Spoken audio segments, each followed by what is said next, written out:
Halo, assalamualaikum warahmatullahi wabarakatuh. Perkenalkan, nama saya Welly. Saya adalah ibunya Freya, anak dengan diagnosa yang cukup banyak menurut saya: mikrosefali, GDD, cerebral palsy, dan gizi buruk. Jadi saya akan menceritakan bagaimana si Freya ini, anak saya ini, bisa didiagnosa sebanyak itu dan awalnya kayak gimana gitu. Saya akan menceritakan bagaimana prosesnya kayak gitu.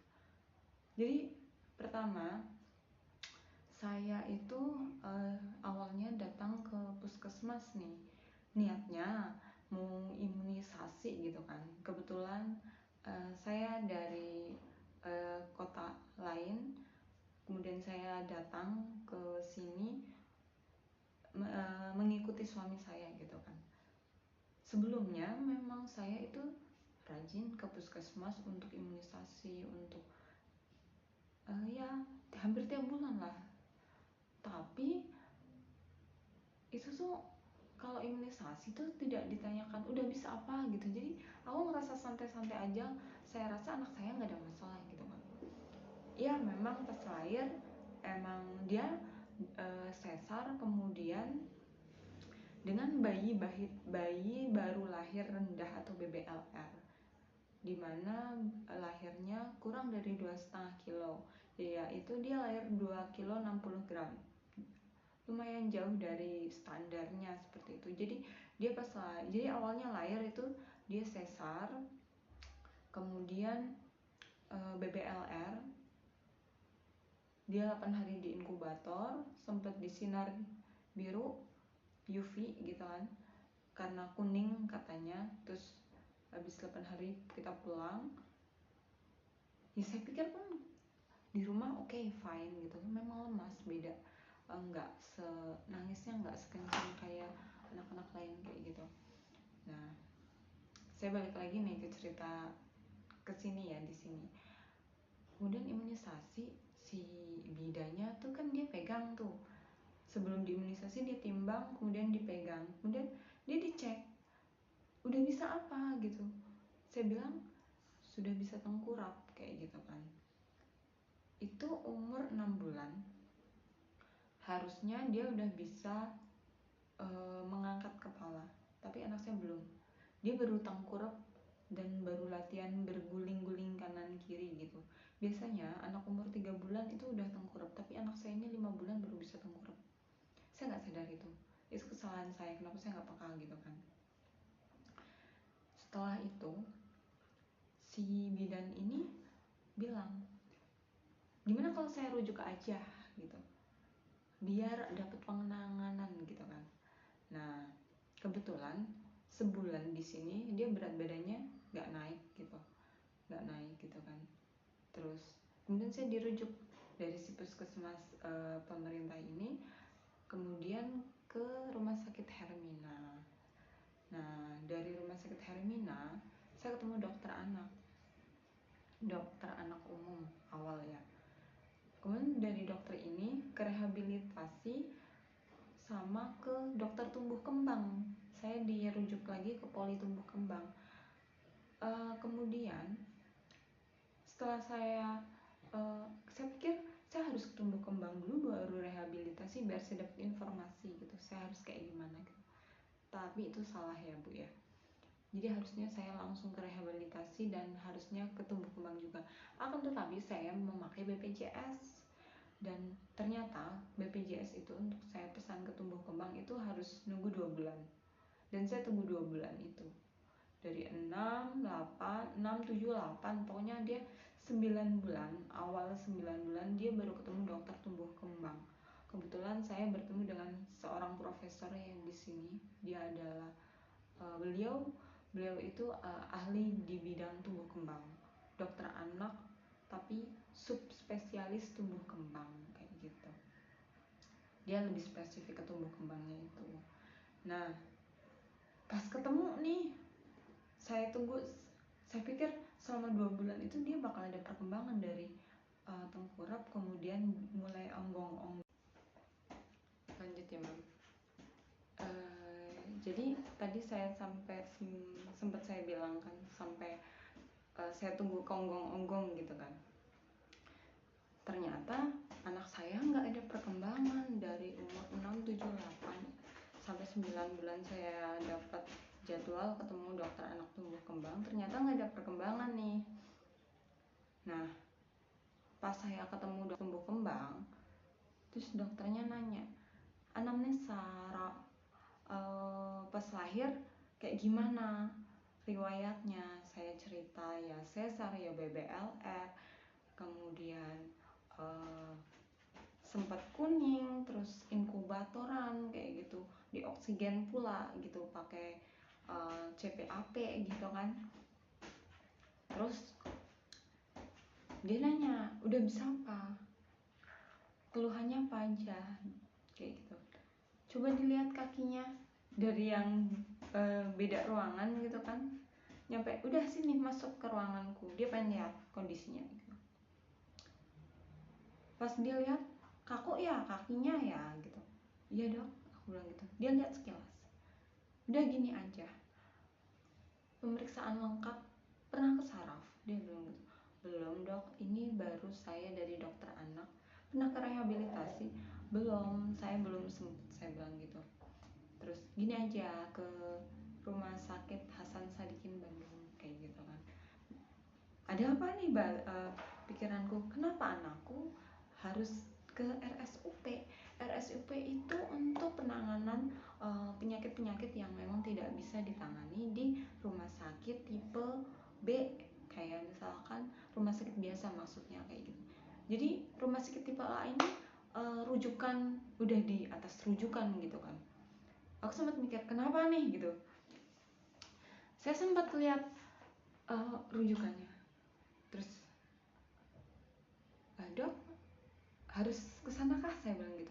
Iya, biar pemeriksaan lengkap, biar ketemu lebih komprehensif, jadi lebih diperiksa lebih lengkap, biar diagnosanya tepat, dia bilang gitu. Oke, saya terima. Kemudian saya lihat, anak saya kenapa nih harus ke saraf gitu kan. Terus kemudian saya dapat rujukan ke RSHS atau Hasan Sadikin. Saya ke Hasan Sadikin, ke Poli Tumbuh Kembang.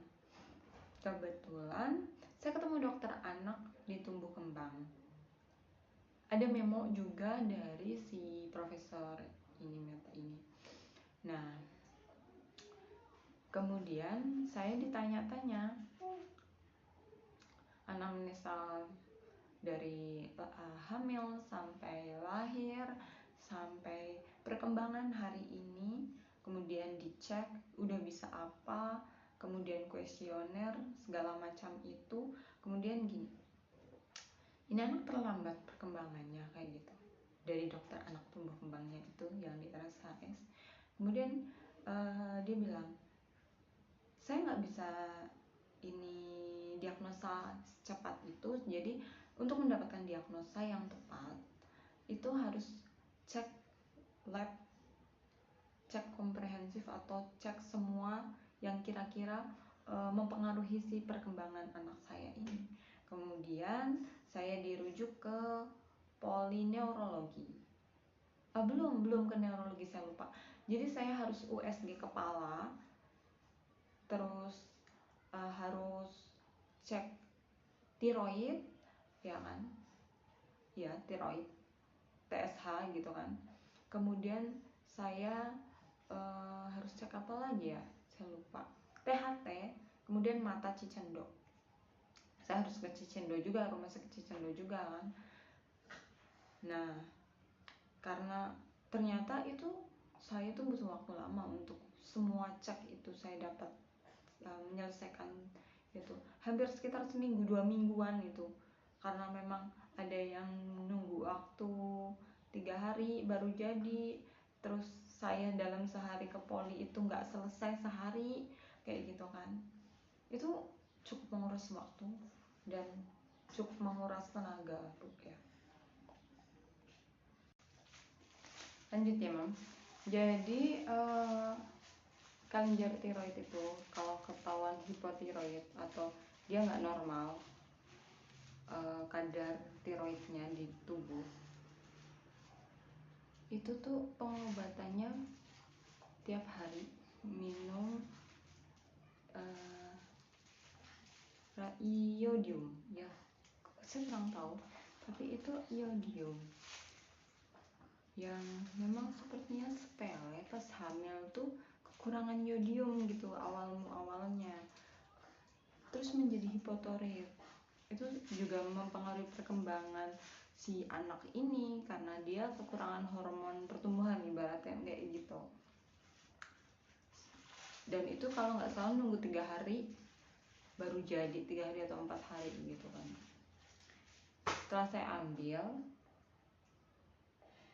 hasilnya ternyata normal, alhamdulillah.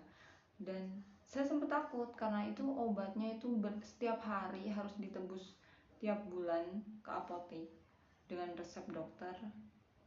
Terus pengobatannya tiap hari sampai si hormonnya itu bagus gitu, normal, tiroidnya normal.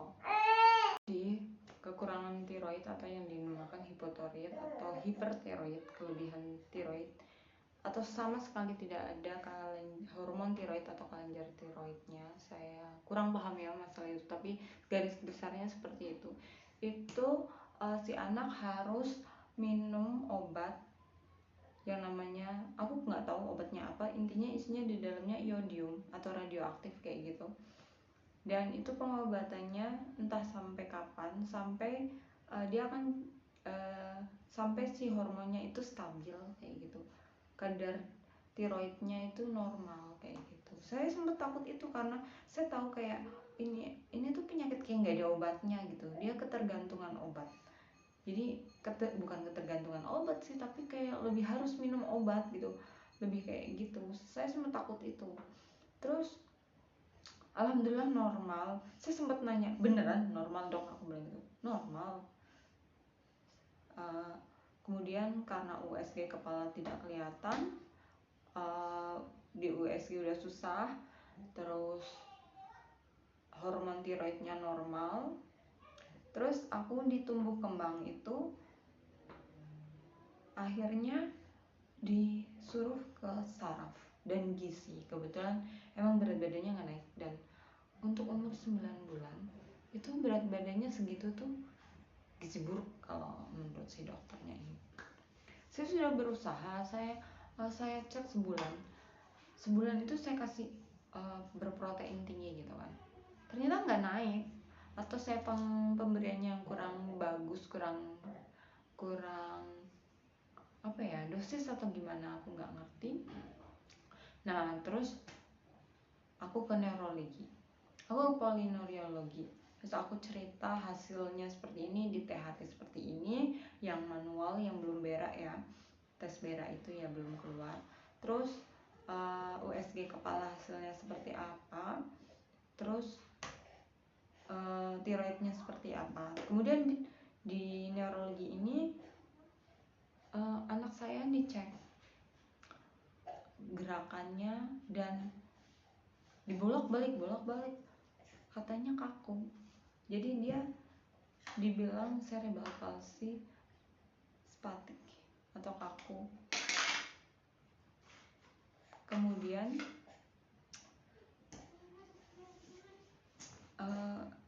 dari situ anak saya cerebral palsy itu kan kalau kita bilang kelumpuhan otak atau gitulah gitu ya. Katanya dari awal pas aku di tumbuh kembang, katanya ini akibat penggunaan CPAP. CPAP itu alat bantu pernafasan saat di inkubator, Bu. Jadi katanya ini bisa merusak saraf otak gitu. Mungkin penggunaannya terlalu tinggi, terlalu rendah, atau emang dia bawaan lahir, atau pas lahir dia nggak menangis karena emang bayi lahir rendah, bisa prematur, bisa karena ada kelainan saat di kehamilan, atau gagal pas melahirkan, terlalu lama, persalinan lama kayak gitu kan, nangis ya. Terus dung.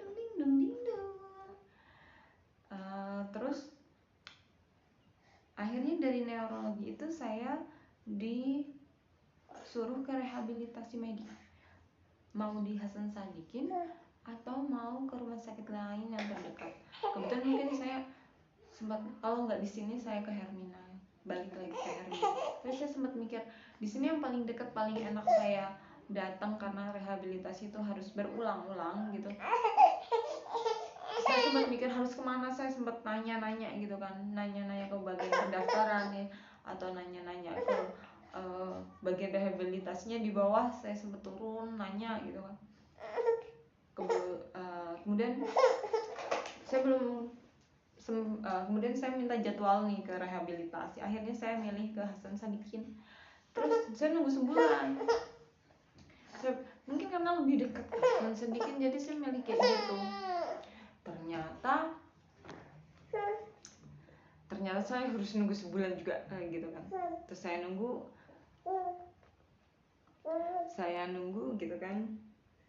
Terus saya sempat ke gizi. Kemudian saya ke gizi, nggak banyak omong di gizi, tapi dia anak dengan cerebral palsy itu dia orang motornya kurang atau refleks menelan. Itu menurut si dokter umum di puskesmas ya, saya dapat informasi seperti itu. Kemudian menurut ahli gizi,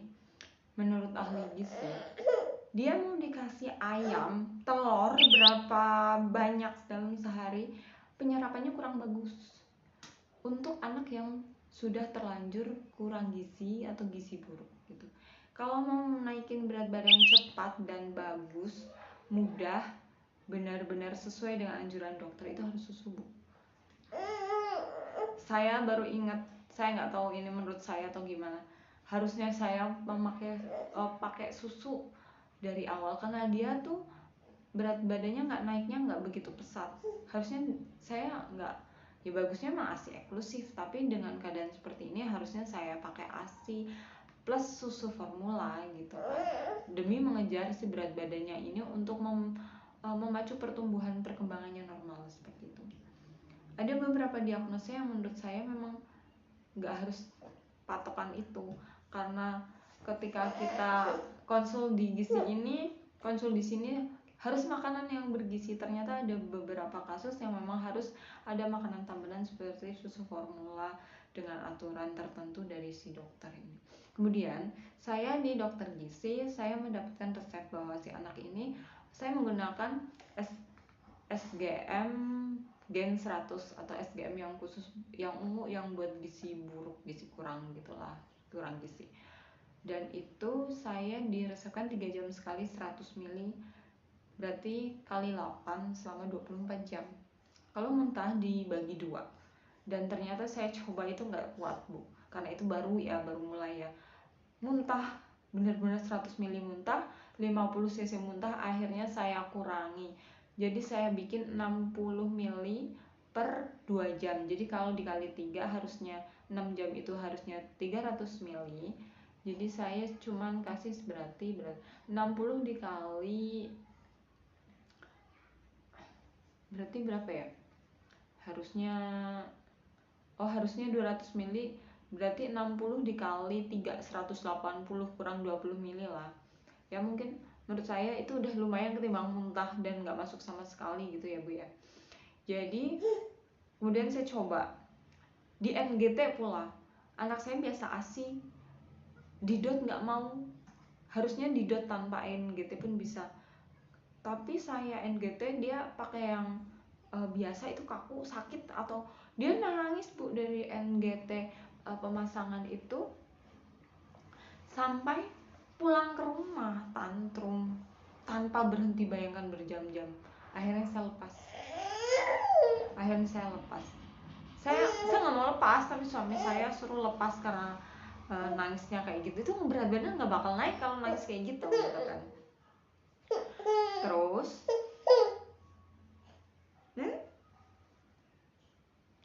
Terus akhirnya saya coba pakai DOT.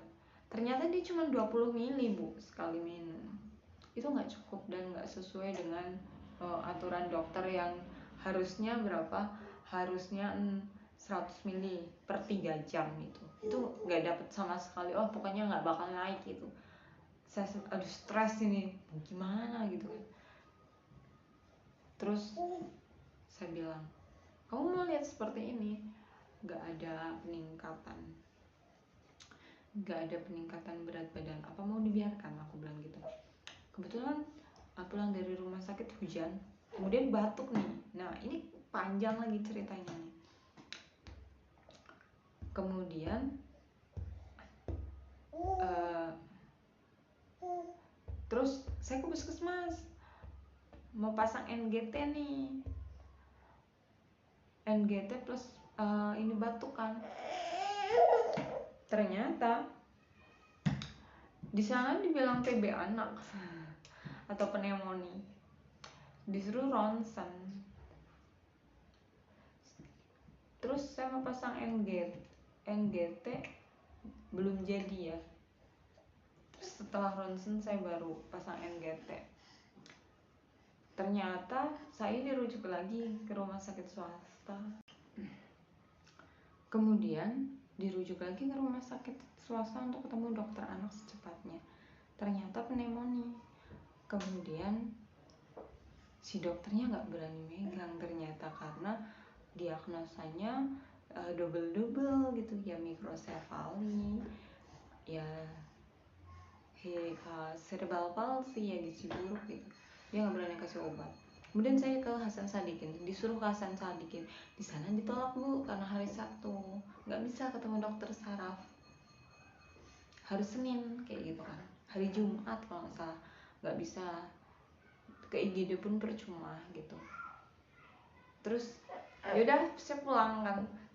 Saya ditelepon sama dokter anaknya, rawat inap aja Bu, balik ke rumah sakit sebelumnya gitu kan. Ternyata setelah rawat inap, saya akhirnya rawat inap, dikasih antibiotik. Dia bilang, wah ini anak ibu dengan kondisi seperti ini kayaknya ibu harus sabar, umurnya tinggal 6 bulan lagi. Saya shock dengar itu. Di neurologi nggak bilang kayak gitu. Saya shock. Saya sadar cerebral palsy memang berbeda dengan anak lain. Saya harus perawatan lebih intens dan harus benar-benar rajin periksa sana sini demi mendapatkan perkembangan yang lebih baik, dan saya mengejar perkembangannya gitu. Kemudian saya setelah selesai operan 3 hari, saya ke RSHS.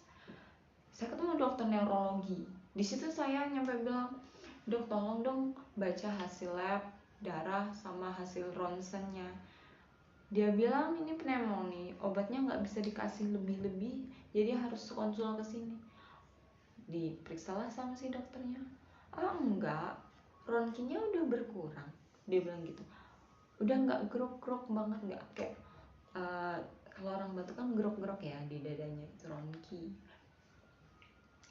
Nggak sesek banget gitu. Terus katanya udah baikan kok, coba lihat obatnya. Ini cukup, antibiotik ini cukup, habiskan gitu kan, karena memang antibiotik memang kita harus habiskan ya. Terus akhirnya saya senang banget, pulanglah saya capek sekali 3 hari. Saya udah tiap hari bolak-balik ke rumah sakit dan itu harus opnam pula gitu kan. Dan opnam besoknya saya pun harus kontrol lagi. Saya bayangkan capek sekali itu selama berbulan-bulan seperti itu. Terus setelah itu saya pulang, saya NGT benar-benar. Kemudian ini karena dilepas NGT-nya, saya minta ke dokter sarafnya untuk minta dipasang.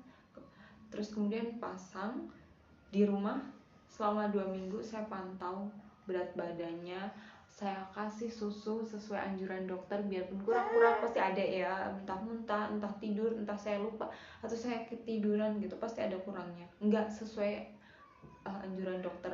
Tapi saya udah berusaha untuk seenggaknya NGT susu masuk 60-70% sesuai anjuran dokter masuk gitu kan. Dilepas-lepas. Nah, ternyata naik Bu.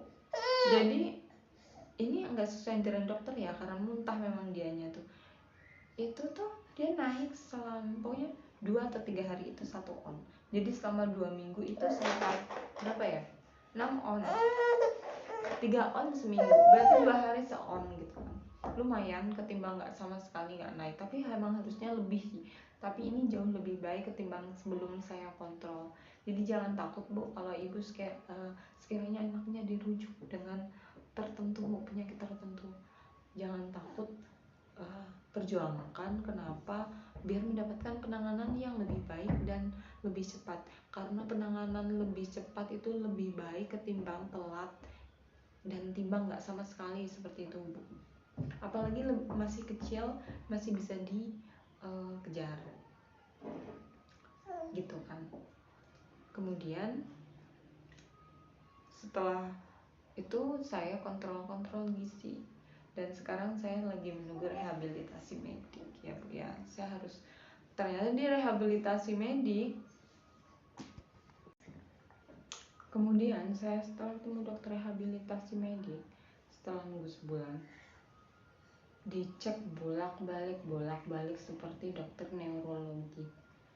Dan memang sebelum saya ketemu dokter rehabilitasi medik, saya sudah belikan yang namanya bola gym, dan saya udah coba-coba pijat untuk cari informasi di Google, di YouTube, bagaimana penanganan terapi anak cerebral palsy seperti itu. Jadi udah saya latih duduk, sudah saya latih titah, dan saya sudah latih kelenturan badan di gimbal atau pakai pemijatan gitu, biar otot-ototnya lentur kayak gitu kan. Ternyata setelah susunya masuk 2 minggu itu perkembangannya pesat Bu. Dia yang tadinya didudukin glosor, ini enggak, anteng dia.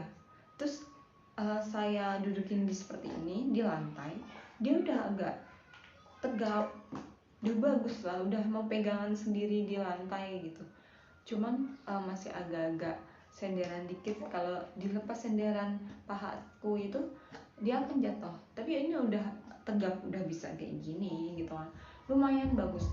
2 minggu susu dan hampir sebulan saya coba terapi sendiri di rumah semampu saya, dan dengan keterbatasan ilmu saya dan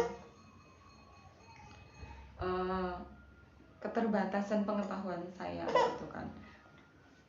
Ternyata ini udah lumayan.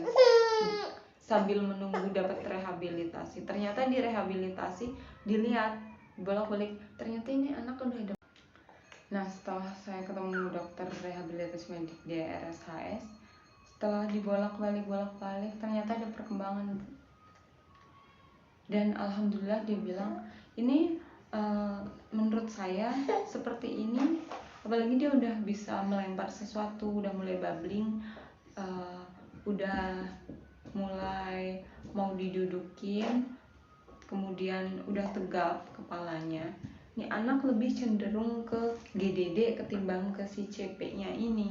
Tapi di fisioterapi dulu, nanti setelah fisioterapi ketemu saya lagi, saya lihat perkembangannya seperti apakah dia tetap ke CP atau cerebral palsy atau ke GDD aja. Jadi memang harus fisioterapi dulu dan harus dikejar juga gizinya. Agak plong, dan saya senang lihat ada perkembangan selama 2 minggu ini. Biarpun harus susu 2 hari sekali beli, satu box itu benar-benar satu box yang 400 gram itu 2 hari Bu. Benar, minumnya itu apalagi sekarang dosisnya dinaikin. Jadi memang harus sabar, telaten, dan saya masih berharap semoga anak saya bisa cepat duduk, berjalan, ngomong lancar, dan seperti anak-anak lain. Semangat ibu-ibu di sana, dan semoga video ini bisa membantu ibu-ibu di sana yang baru mendapatkan diagnosa seperti anak saya, atau baru suspek atau gejala, atau yang perkembangannya terlambat dan belum diperiksakan, atau pula bagi yang masih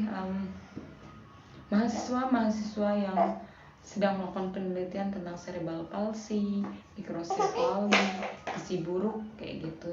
Mungkin berpengaruh ke semuanya itu, atau global development delay development apa ya, lupa, GDD pokoknya, global delay development kalau nggak salah ya. Tetap semangat ibu-ibu di sana, saling berbagi. Nanti kalau ada informasi lagi apa, saya bakal bikin video lagi. Thank you, see you.